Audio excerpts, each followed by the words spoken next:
Bienvenidos al primer texto de la segunda unidad de Relaciones Humanas 2. Vamos a comenzar a transitar las distintas formas de analizar la cultura organizacional, entendiéndola como una amalgama, como un elemento que permite vincular las partes de la organización y la hacen que funcione de la mejor manera que esa organización se puede manejar. La realidad es que la cultura organizacional empieza a ser objeto de estudio a partir del despegue de la industria japonesa allá por 1970, en un contexto en el cual la tecnología y una organización diferente de la tradicional, de la mirada administrativa y del modelo norteamericano, hace que la cultura japonesa, la industria japonesa gane mercados y crezca exponencialmente. Esto entonces hace que distintos autores vinculados al estudio de la administración empiecen a indagar qué sucede con la industria japonesa y descubren que hay una serie de particularidades. En principio, por 1980 se cree que esas particularidades son a imitar, y distintos estudios posteriores demuestran que cada cultura, mejor dicho, cada organización tiene su propia cultura. Y es ahí donde se debe operar. Esto entonces empieza a ser uno de los elementos más importantes para la administración, dado que empieza a quedar en evidencia que las organizaciones pueden tener la mejor tecnología de punta o pueden tener a los mejores profesionales, pero si la cultura de esa organización no está pensada para optimizar la relación o el uso o la administración tanto de recursos materiales como humanos, está destinada al fracaso. Por eso es que la cultura organizacional lo que hace es condicionar el desarrollo de esa organización. Para hablar de cultura vamos a hablar de una serie de elementos intangibles que cargan de sentido a elementos tangibles. Estamos hablando de valores, estamos hablando de significados que tienen que o que van ordenando el funcionamiento dentro de una organización que es considerada una pequeña sociedad con su propia cultura. ¿Qué quiere decir esto de valores y significados? Valores son aquellas normas o aquellas pautas de conducta que indican dentro de una organización qué es lo que está bien y qué es lo que está mal, qué es lo que está admitido y qué es lo que no es admitido o validado dentro de una organización. Estos valores, por ejemplo, se traducen en las conductas. Yo recuerdo haber trabajado en alguna organización donde la conducta o los vínculos eran nocivos, pero eran nocivos desde la cabeza hacia abajo, generando un espacio de muchísima hostilidad entre los trabajadores. Y eso había sido naturalizado y por eso la organización tenía tan alta rotación de personal, porque no todos se amoldaban rápidamente o tenían la disponibilidad para eliminar o la molestia que generaba el nivel de agresividad con el que se vinculaban los trabajadores, tanto verbal como en lo actitudinal. En cuanto a los significados, esto tiene que ver con los sentidos que van teniendo los espacios, los elementos, los equipamientos, los puestos jerárquicos, qué sentidos le dan la organización a los espacios. Hay organizaciones donde las jefaturas trabajan a puertas cerradas e incluso hasta evitan vincularse con el personal subalterno, y cuando una persona sube de nivel dentro de las jerarquías, rompe el vínculo anterior o elimina ese vínculo porque es parte de la cultura organizacional y es un significado, y eso da sentido de mayor poder o mayor envergadura dentro de la empresa, mientras que otras trabajan a puertas abiertas y salvo un sector pequeño que queda destinado a conversaciones de carácter privado, el jefe o la jefatura trabaja de manera horizontal. Bueno, esto generan vínculos distintos, vínculos que pueden ser más fluida o menos fluida la relación, y esto es parte de la cultura organizacional. Lo que ha quedado demostrado es que la cultura organizacional se puede diseñar, se puede administrar para orientar las conductas, los comportamientos, los deseos y los sentidos de la mayoría de las personas hacia un objetivo común, que es básicamente el que la organización se sostenga y crezca en el mercado. La posibilidad entonces de pensar a la cultura organizacional como un elemento maleable la transforma entonces en un valor activo dentro de la organización, frente al cual la dirección debe tomar decisiones y tiene que ponerse a pensarla estratégicamente para generar una cultura que allane el camino hacia el objetivo a lograr. Entonces, lo primero que se debe tener en cuenta es que la cultura organizacional no es un elemento estático, sino que es un complejo, en realidad, de relaciones, de valores, de sentimientos, de percepciones que tienen los elementos o los sujetos en realidad dentro de una organización, y que este complejo cultural impacta dentro del comportamiento de los sujetos. Les traigo a colación la definición de hecho social. ¿Recuerdan ustedes cuando hablábamos de esa manera de pensar, sentir y actuar que se le impone el individuo desde afuera? Bueno, este es una forma de entender la cultura organizacional. Las organizaciones a las que nosotros pertenecemos nos imponen una forma de pensar, de sentir y de actuar respecto a lo que sucede dentro de esa organización, y nos van marcando el camino por el cual tenemos que transitar para poder seguir parte o sentirnos parte de esa organización.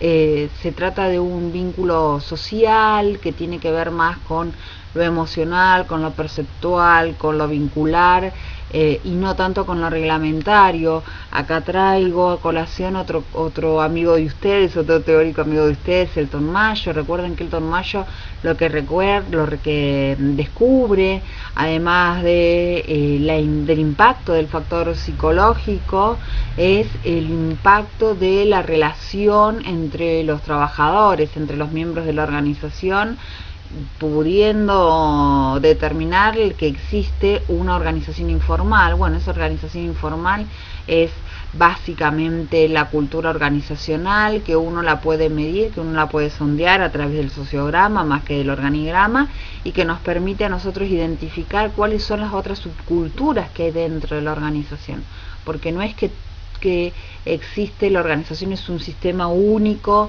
impuesto de organización, sino que adentro de su dinámica existen elementos divergentes que pueden llevar a la conflictividad. Lo que les decía recién, esto de que hablamos de elementos intangibles, tienen que ver con: yo no voy a poder tocar un valor, pero sí lo voy a poder transmitir, y sí también lo voy a poder verificar, y además en los procesos de inducción y durante el tiempo que uno lleve trabajando dentro de una organización, va adquiriendo, a partir de la imitación o el reconocimiento de las conductas, los elementos suficientes para poder saber cómo funciona esa organización, más allá de lo administrativo, más allá de lo formal, que eso uno puede aprender y es de manera repetitiva. La conducta es flexible, es dinámica, y entonces uno aprende a manejarse con el entorno organizacional. Finalmente, también podemos decir que la cultura lo que va a generar o se va a volver visible a través de determinados objetos y de determinados productos. Les traigo como ejemplo, les recuerdo la particularidad de Google, ¿no? A la hora de selecciona los mejores cerebros del mundo, pero además con ciertas capacidades creativas que le permitan a ellos garantizarse personas con disponibilidad para poder resolver situaciones o traer nuevas soluciones a viejos problemas, si se quiere. Pero bueno, eso le otorga a Google la posibilidad de ser una organización dinámica que ha arrasado en el mercado desde que está en todo lo que tiene que ver con el sistema informático. Además, la cultura y el estado de la cultura y la calidad de la cultura va a depender mucho de la posición en la cual el sujeto, tanto director como trabajador o línea media, se encuentre y cómo se sienta en relación a su organización. Es la cultura la que hace que los sujetos se acerquen o se alejen de la organización.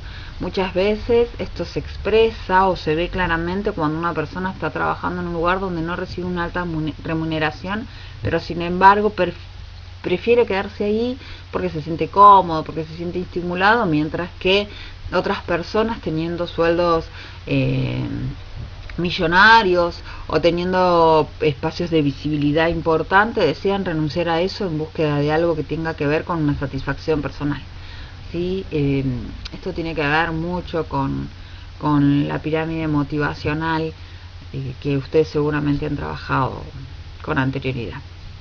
Y después lo que vamos a encontrarnos entonces, que esta intangibilidad vinculada a los valores, vinculada a los sentidos, es difícil de medir, pero uno lo que sí puede hacer es realizar una investigación que le permita hacer una observación del objetivo y de lo subjetivo y trazar una línea de hipótesis sobre las cuales caminar para llevar adelante el proceso de cambio cultural. El cambio cultural no es sencillo, requiere mucha primero empatía por parte del líder o el del director de la organización hacia su entorno, una predisposición, una flexibilidad que es bastante difícil de lograr, y por sobre todas las cosas mucha paciencia y capacidad para comprender que si bien existe una cultura macro dentro de las organizaciones, insisto, también existen subculturas que pueden en algún momento estallar o volverse lo suficientemente rígidas como para poner en tensión la cultura macro o la cultura deseada por parte del liderazgo de esa organización.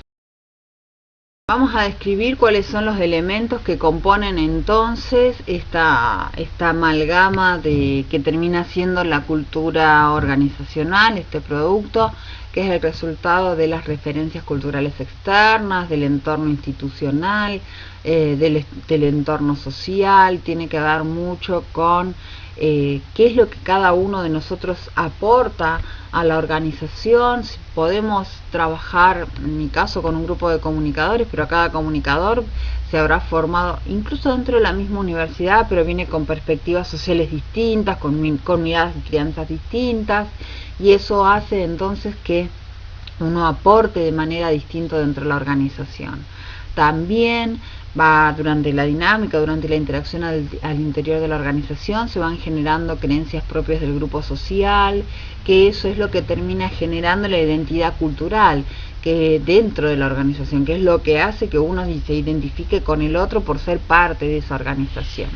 A esto hay que sumarle los sistemas formales oficiales. No nos olvidemos que si bien la cultura organizacional tiene una fuerte impronta informal, se mueve dentro de una estructura, como bien lo demostró Mayo, una estructura pensada por la dirigencia que ha establecido una serie de reglamentaciones que se esperan sean cumplidas por los trabajadores.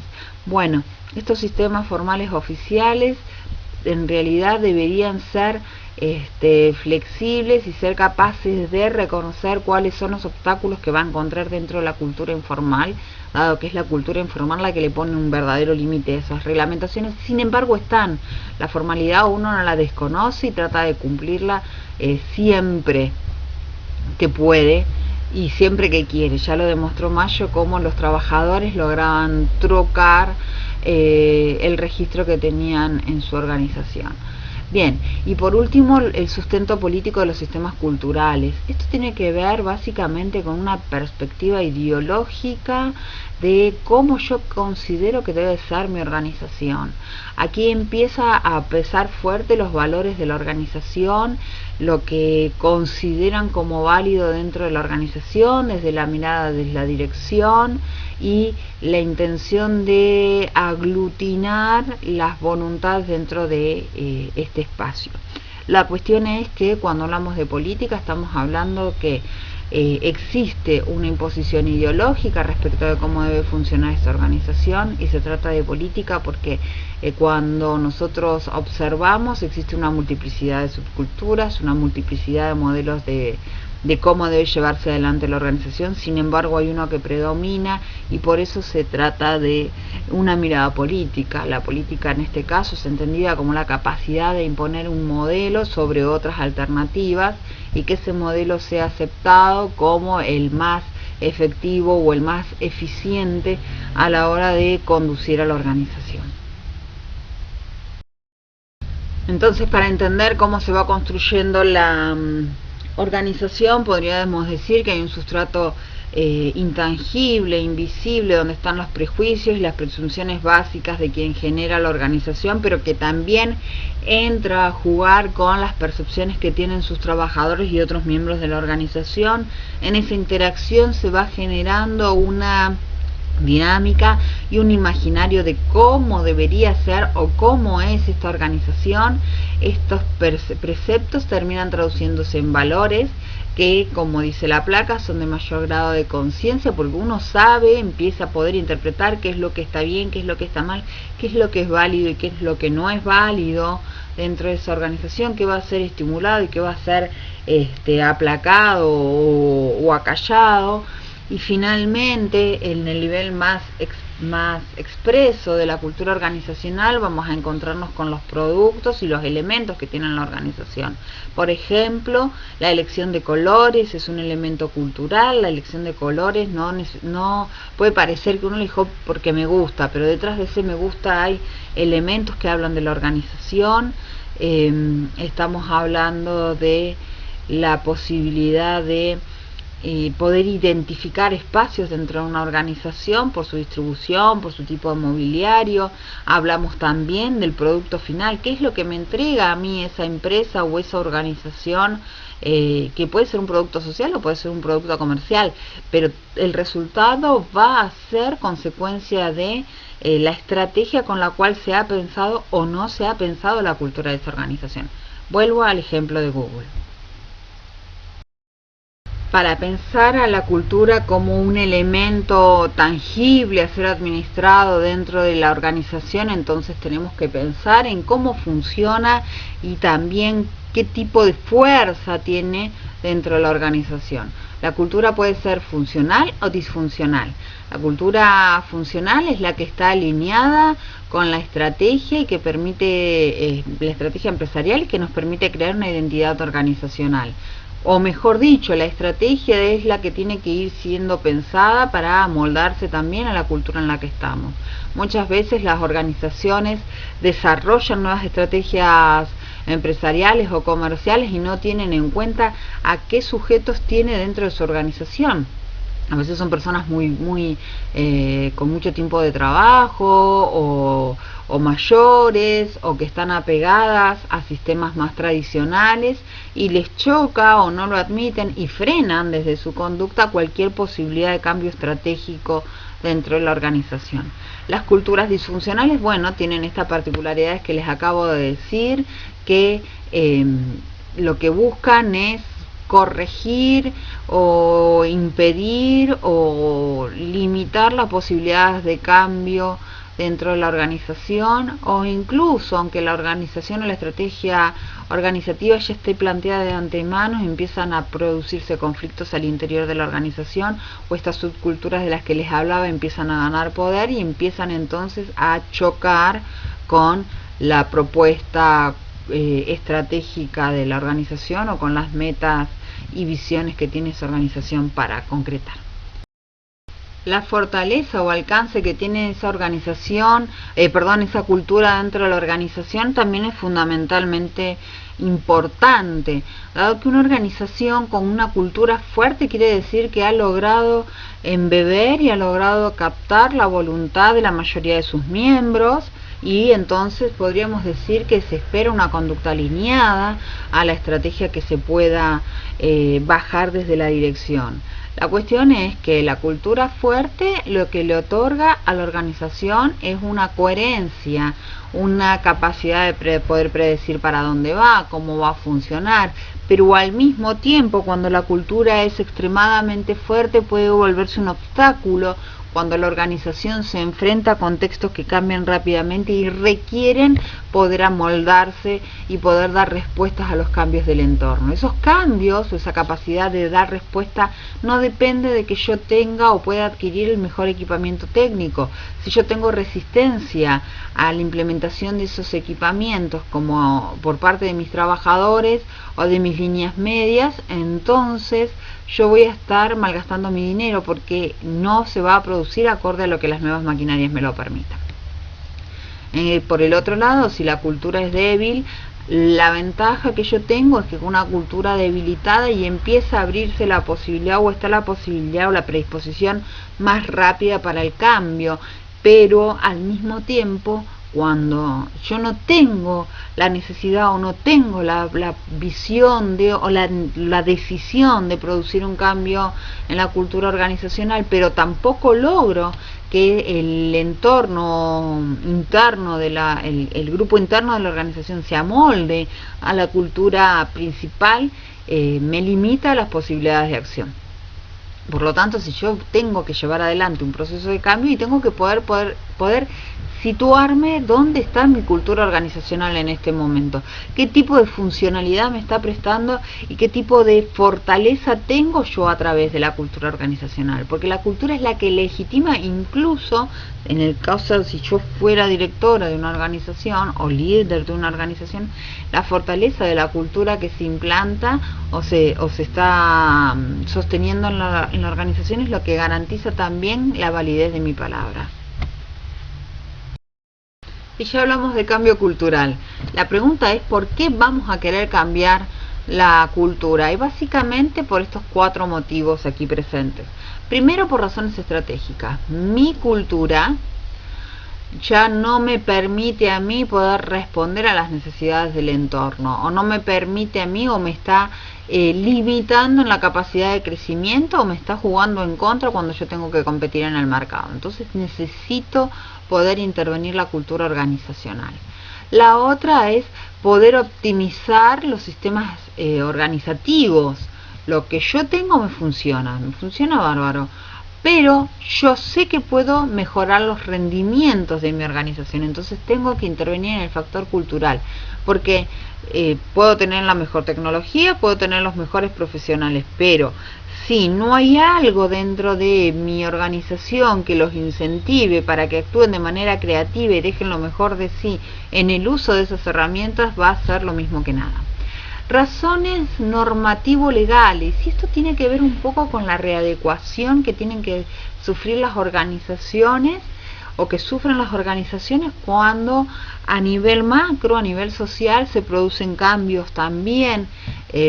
Por ejemplo, la institucionalización o la legalización de nuevas leyes laborales, o la ampliación o restricción de los campos en los cuales las organizaciones pueden seguir trabajando, desempeñándose a nivel productivo. Y bueno, eso impacta también en las organizaciones. A veces y con mayor frecuencia se empieza a ser necesario que se cuenten con determinados profesionales, porque si no la ley no estaría cumpliendo con la ley. Es el caso de ustedes, de los técnicos en seguridad e higiene. Bueno, y eso hay un impacto a nivel cultural. ¿Por qué?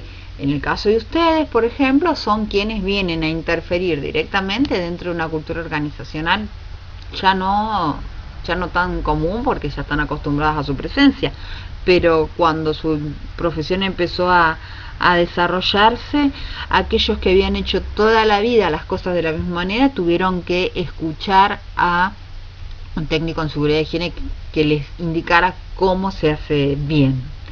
Y por último, las razones ético-sociales. Las razones ético-sociales tienen que ver con cómo acomodar o cómo corregir algunos valores dentro de la organización.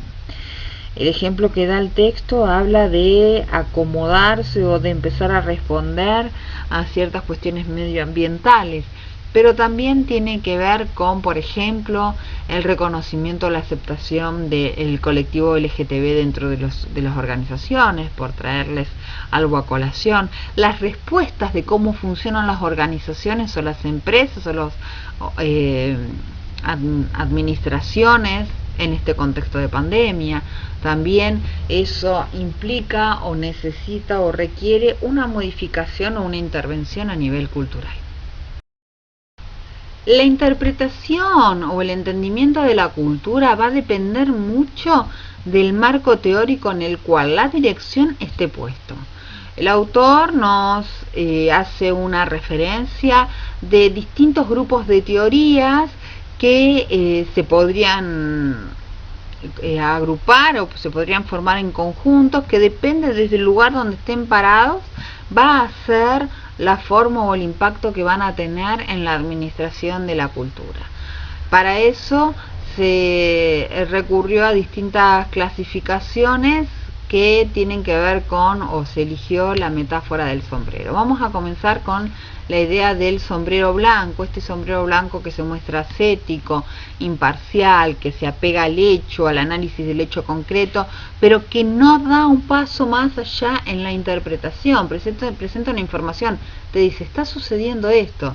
Ahora, ese dato que es netamente objetivo y descriptivo no permite tomar decisiones, porque muchas veces esos datos nos dicen lo que ya estamos viendo.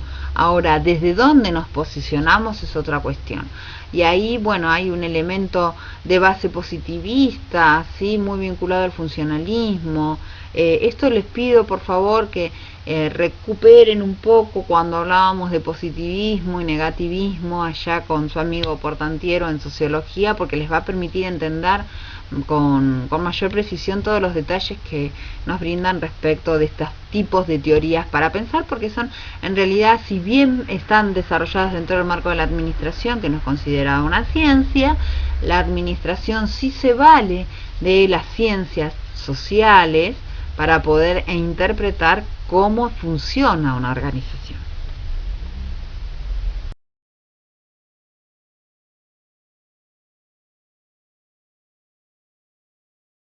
Las teorías aglutinadas dentro de la metáfora del sombrero amarillo tienen un carácter positivo, es decir, analítico, examinan los hechos, apuntan a la construcción y tienen una mirada positiva o optimista respecto de lo que es la cultura organizacional. Ellos entienden que es la cultura la que influencia sobre el desempeño de los trabajadores y de todos los elementos en realidad que están operando dentro de la organización, y que es una responsabilidad exclusiva de los líderes poder generar esos marcos de interacción que permitan que los miembros de la organización interactúen de manera más creativa, para poder mejorar o pongan al servicio de la organización su creatividad para poder desarrollar las estrategias necesarias para que crezca la organización. Para el sombrero amarillo, las líneas de pensamiento del sombrero amarillo, la organización, la cultura organizacional es un proceso que requiere de un proceso de socialización que es de carácter sistémico. Yo no puedo impactar solamente en un aspecto de la cultura, sino que tengo que ver el todo cultural para poder trabajar con ese todo cultural y obtener un resultado aceptable. Las teorías que encuadra el sombrero rojo incorporan un aspecto psicológico y subjetivo profundo. No desestiman los aspectos objetivos ni racionales, pero sí entienden que es el aspecto emocional lo que termina anclando y termina estimulando al trabajador para que aporte lo mejor de sí a la organización. Este tipo de teorías hacen énfasis en la relación o en la vinculación que se puede generar con los elementos con los sujetos dentro de la organización, promover un sentimiento de pertenencia que les haga sentir especiales, que les hagan sentir parte de algo que los trasciende y que termina teniendo un impacto positivo en la sociedad. Las teorías que se encuadran dentro de la metáfora del sombrero negro son aquellas que le temen al cambio cultural, tienen una mirada sumamente negativa frente a las posibilidades de cambio, consideran que es una forma de desestabilizar el sistema administrativo y apuntan entonces a una mirada gerenciadora en la cual los sujetos tienen que amoldarse a lo que les va pautando la cabeza de esa organización. las miradas que están dentro del sombrero negro tienen un carácter conservador y enfatizan permanentemente todo aquello que puede salir mal en el proceso cultural, desestimando incluso aquellos beneficios que podrían obtenerse una vez que se haya estabilizado el nuevo sistema cultural. Las teorías que están encuadradas dentro de la metáfora del sombrero azul son aquellas que tienden al equilibrio frente a las perspectivas de cambio cultural. Son aquellas que tienen presente aquello positivo y aquello negativo que puede traer el cambio cultural, preveyendo entonces la posibilidad de estrategias que permitan sortear aquellas dificultades y potenciar aquellas cuestiones que pueden favorecer el nuevo sistema cultural.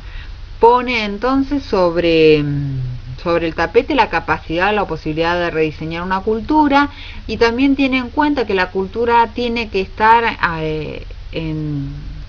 encuadrada o se tiene que articular para que la estrategia empresarial sea lo más exitosa posible.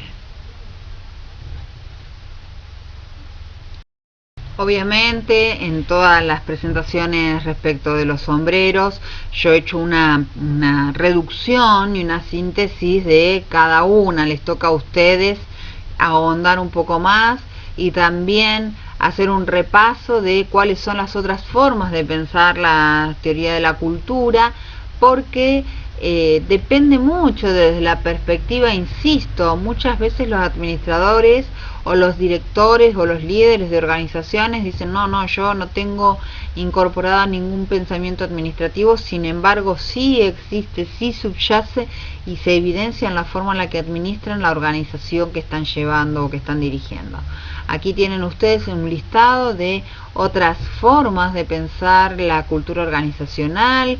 La primera, por ejemplo, la más clásica, la del modelo racional técnico-económico, en la cual se supone que los sujetos se manejan acorde a lo previsto en una planificación y siempre en función de la optimización de los resultados. Podríamos decir que aquí se encuadra o podríamos recuperar a Taylor y a Fayol. También tenemos el modelo de desarrollo organizacional que enfatiza la importancia de la conducta, de la cultura, que entiende que en función de que la cultura sea más afable o más agresiva o más hostil, va a ser la forma en la que el trabajador se va a vincular con su organización y la forma en la que el trabajador o cualquier sujeto que se desempeñe dentro de la organización decida qué entregar a la organización. Puede ser que tenga un mayor compromiso y una mayor creatividad puesta al servicio de la empresa, o por el contrario, haga lo justo y necesario y toda la creatividad la ponga en otro espacio. Bueno, eso depende muchísimo de la cultura organizacional.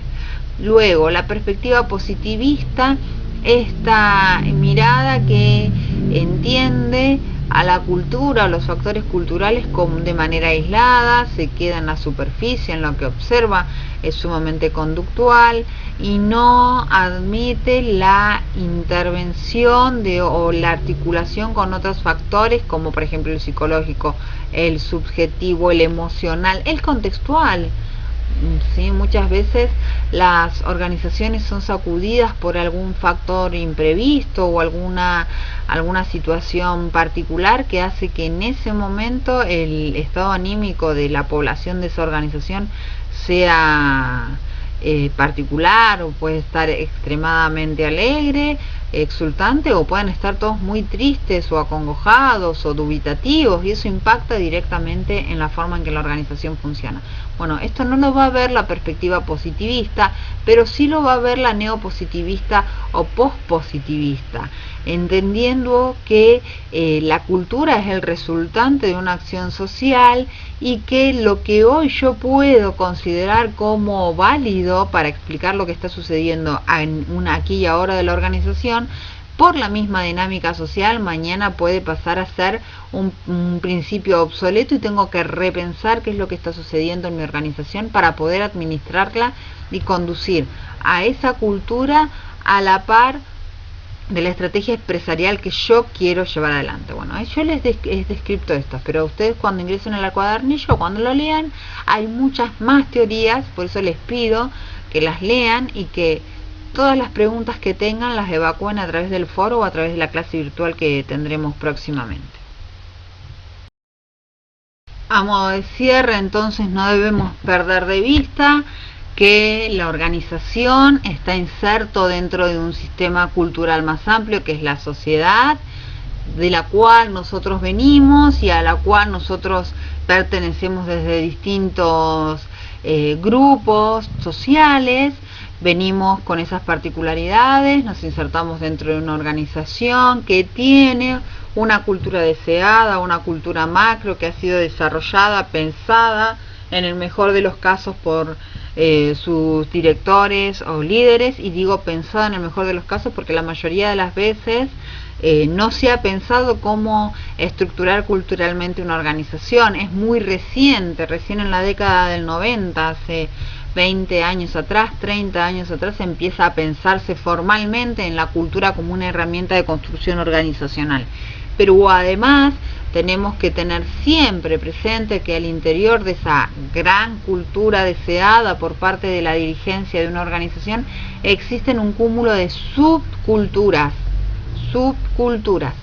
Y esto quiere decir entonces que van a existir también patrones de conducta, valores, prejuicios y deseos que no estén contemplados o que no necesariamente armonicen con la cultura macro, y si la cultura macro pierde en capacidad de funcionamiento, pierde su funcionalidad y pierde su fuerza, puede abrirse un espacio de alta conflictividad justamente por el enfrentamiento de esas subculturas.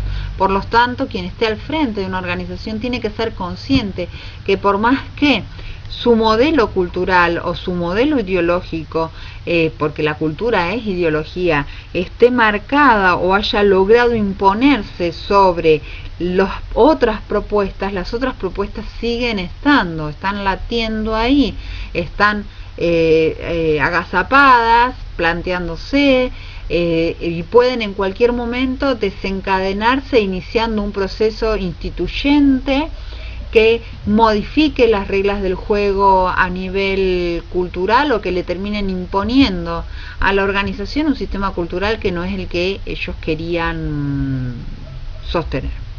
Entonces, a modo de resumen, puedo plantearles estos siguientes ítems. Cada organización tiene su propia cultura y tiene que ver con esto que les acabo de describir. Cada organización, incluso a un mismo contexto social, reacciona de maneras particulares, y esa reacción de manera particular tiene que ver con la interacción o con el reconocimiento que hace la jefatura hacia sus miembros. Algunos se los considerarán parte esencial, los cobijarán en momentos complejos de los contextos sociales, buscarán alternativas para sostenerlos. Otros soltarán la mano, abrirán la puerta y les dirán: bueno, señores, hasta acá llegamos, me ampara la ley para rescindir el contrato. Eso es cultura organizacional, y ese tipo de cultura organizacional la implanta, la sostiene y la desempeña la gerencia, los liderazgos dentro de sus organizaciones. Ahora, esa actitud impacta directamente en el contexto social, y ese contexto social también le responde a esa organización. ¿Por qué? Porque todo funciona en sistema. Esto no lo vayan a olvidar. La organización no es un elemento aislado. Existe solo porque tiene sentido para la sociedad. Y la sociedad también interpreta qué reacciones tienen esas organizaciones. Por eso algunas, por no haber reconocido las demandas sociales o por no haberse adaptado a las nuevas necesidades o planteos sociales y culturales, han terminado desapareciendo. La otra elemento que tienen que tener presente es que yo no puedo tener una estrategia empresarial que vaya en contra de la cultura organizacional. La cultura organizacional y la estrategia tienen que estar alineadas, porque si no, la cultura va a ser la que va a terminar saboteando a la estrategia empresarial. Yo quiero ser una empresa de punta en el desarrollo tecnológico, pero contrato personas que con suerte pueden manejar un Word con mucha voluntad. Voluntad les sobra, pero no les sobra ni formación, ni capacidad técnica, ni creativa para ponerme a mí como empresa de punta a nivel tecnológico. Entonces mi estrategia no tiene que ver con mi cultura, y en este espacio sí tiene que ver con mis valores. ¿Qué tipo de cosas estoy haciendo yo a la hora de seleccionar el personal que estoy involucrando en mi organización? Y tal vez contraté 3 Einsteins, pero no los logro estimular para que me brinden a mí su creatividad. Bueno, eso también es cultura organizacional, porque la cultura organizacional está ligada con la motivación que los trabajadores tienen, o con la motivación que tienen los miembros en general de la organización para dejar su creatividad y su capacidad de resolver problemas dentro de mi espacio organizacional. Otro elemento importante, la cultura se puede orientar, yo la puedo diseñar, yo la puedo pensar, puedo analizar qué valores voy a poner en funcionamiento, pero insisto, tengo que estar atento a que esos valores alcancen una importancia en cuanto a fortaleza dentro de mi organización, porque siempre voy a tener subculturas girando, moviéndose dentro de mi organización, que en algún momento pueden generarme algún tipo de conflictividad. Luego, el tipo de administración que se haga de la cultura va a depender de la postura del administrador, y es lo que les acabo de decir en unas placas anteriores. Muchas veces los gerentes administrativos que no han pasado por una formación profesional específica creen no tener una visión de este tipo. Sin embargo, ya a la hora de plantear las reglas de la organización, están planteando a cuál de los sombreros pertenecen. Y por último, existe una idea que yo puedo copiar una cultura o el formato de una organización exitosa y trasladarla a la mía. Eso no sucede. ¿Por qué? Porque cada cultura tiene un tipo determinado de organización, y es esa organización, no otra, porque en esa organización están esos sujetos, no los que trabajan conmigo. En esa organización está un tipo de historia, de empatía, de interacción que no se va a dar en la mía. Funciona en otro país, funciona en otra sociedad, es otro grupo etario el que la maneja, tienen otro tipo de profesionales, hay otras necesidades que satisfacer en esas organizaciones o en esas sociedades que no son las que tengo que satisfacer en la mía. Entonces, hay que desestimar cualquier propuesta que a mí me diga que si yo imito al dedillo el funcionamiento de otra organización, tanto a nivel formal como cultural, voy a obtener los mismos resultados. Tal vez tenga alguno que otro parecido, pero no voy a tener exactamente los mismos resultados.